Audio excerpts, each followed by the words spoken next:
Here's how you can edit your PDF documents. On the left-hand side in the tool group, select Edit PDF, then click Confirm after reading the prompts. Then select the field you'd like to edit and make your edits.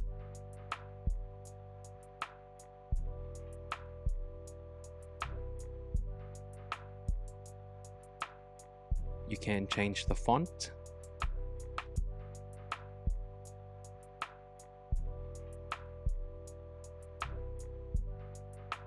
change the color of the text,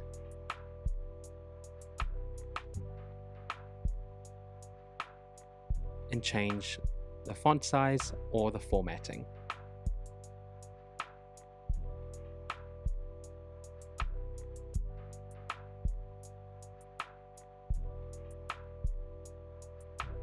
Select another field to edit and follow the same process.